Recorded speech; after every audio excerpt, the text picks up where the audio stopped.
देखो मनीष भाई, ये टोटल 4 एकड़ का खेत है। इसके अंदर हरी खाद के रूप में अभी मूंग लगाया है। इससे पहले इसके अंदर हमने तिल की हरी खाद लगाई थी।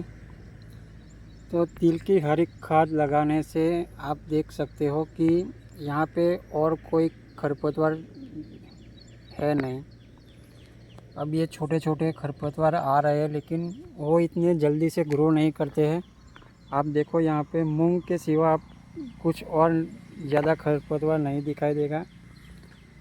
तो ये सब करने के पीछे का कारण क्या है कि एक तो हमारी ज़मीन की उर्वरा शक्ति बनी रहे, इसीलिए हमें ये कोई खर्चा नहीं है। अक्सर लोग बोलते हैं कि ये फालतू का खर्चा क्यों करने का, हरी खाद के पीछे टाइम क्यों बिगाड़े। तो देखो, बिना मिट्टी स्वस्थ के हम कोई भी फसल अच्छी नहीं ले सकते। चाहे हम गन्ना ले लो, कोई भी फसल ले लो, बिना ज़मीन का स्वास्थ्य अच्छा नहीं होगा तो कोई भी फसल हमारी अच्छी नहीं होगी। तो इसीलिए ये ज़मीन की उर्वरा शक्ति बनाए रखनी बहुत ज़रूरी है।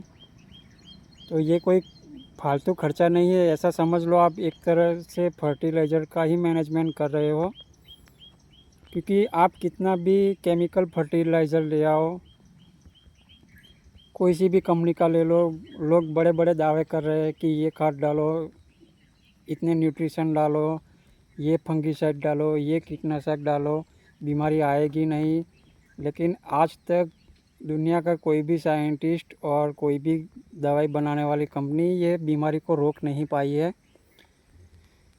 तो मैं आपको एक सीधी सी बात बताता हूँ कि आप फ़िलहाल जो अभी जिस खेत में खेती कर रहे हो, आज से 15-20 साल पहले भी वही ज़मीन थी।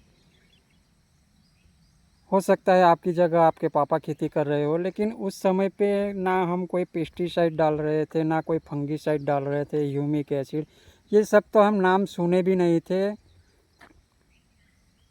दूसरी बात कि ये वैज्ञानिक लोग बोलते हैं कि 17 न्यूट्रिशन चाहिए, तो हम सभी प्रकार के खाद दे रहे हैं, तो भी क्यों बीमारी आ रही है, समझ रहे हो।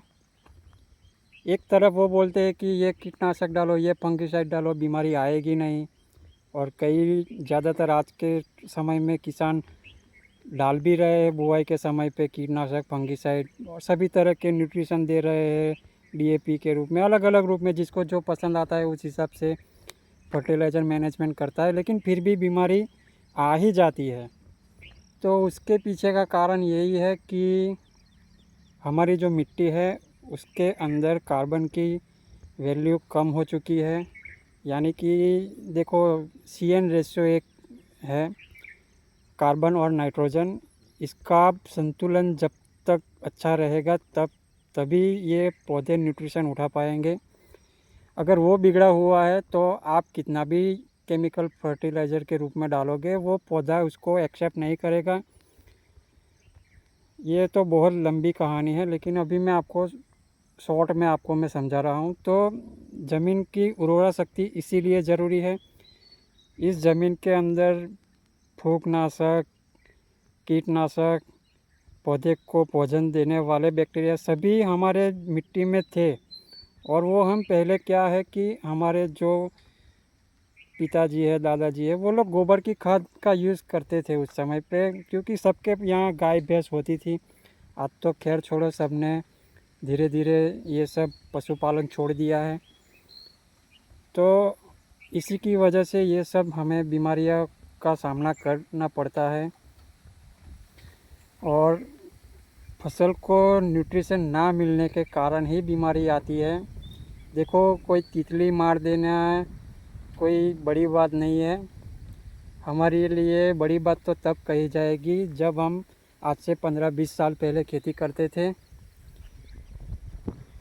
उसी तरह की खेती जब हम करना कर देंगे या हमारी हो जाएंगी, तब जाकर हम ऐसा कह सकते हैं कि हमने कुछ खेती में मुनाफा कमाया है। नहीं तो आज की तारीख में ऐसा समझ लो कि हम जितना खर्चा कर रहे हैं उसके मुकाबले हमारा मुनाफा बचता नहीं है। यानी कि खर्चा बढ़ गया है और प्रॉफिट कम हो गया है।